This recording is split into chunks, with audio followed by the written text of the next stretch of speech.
So I want to do just a little video to share with people how I carry things around. I think if you're going to commute by bike, you need to have a reasonable way of carrying things. And anybody that's spent any time with a backpack on their back will understand that that's not a long-term option. A lot of people will put a milk carton on the back of a rack here, which I originally did, zip tying a milk carton on the back, and it worked pretty well. Problem with that, two things. One, you had to move it back behind the end of the seat here. Two, it was fairly tall, and so for the space and the size that it took up, it didn't really carry very much. So after a while, I moved on to a tray option. The first tray I built out of pallet wood, and it was only about 8 or 9 centimeters tall. I made it extend back beyond the back of the rack here. You can see that the back of the rack ends right about here, and it extended back previously. Due to my limited carpentry skills, it didn't hold up for more than a year, but it was quite nice.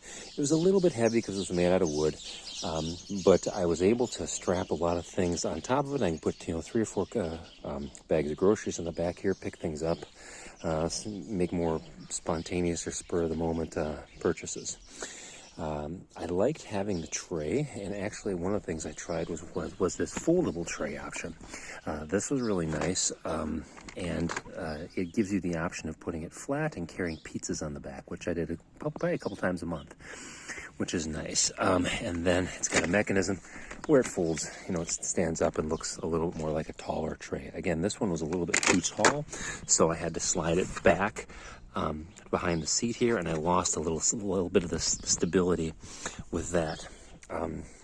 So I took that off, and this is the third option, or fourth option I'm working on now, which is a produce tray that I got from a company in Auckland here called Rotiform. It's a 35-liter tray. They actually make a 35-liter folding tray, which is similar to the other one, but a little more heavy-duty, and that might be a good option. I wasn't sure that it was going to be able to fit underneath my seat here, so I didn't get that one. And I used tube or hose clamps on the wooden tray, but they're a little bit hard to work with. These I just used 7mm zip ties, which are nice and strong. Now the issue with this, I would recommend when you're putting these on, first stabilize it against the very front of the rack nice and tight, and then identify where you're going to put the zip ties along the edge here. Put them all on somewhat loosely to begin with, just to make sure that everything's in the right place. And once you get everything centered and get your tray nicely centered, then you just carefully, evenly pull them tight. This thing's pretty solid. As you can see, probably about 3/5 of the length of the rack is supported by the bike rack. So I got to be a little careful about putting really heavy things in the back here. Most of what I put in the front, most of the heavy things I'll put in the front, and that stabilizes things. So the milk and everything will go up here, the canned goods, flour, whatever else it might be. But this is a really nice option.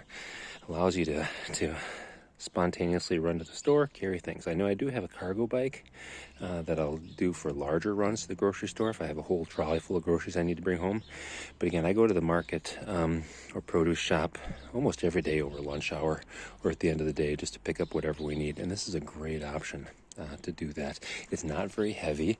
It's not, it doesn't look very aero, but really the only facing place that blocks the wind is going to be right behind my legs here. So, and it's relatively low lying.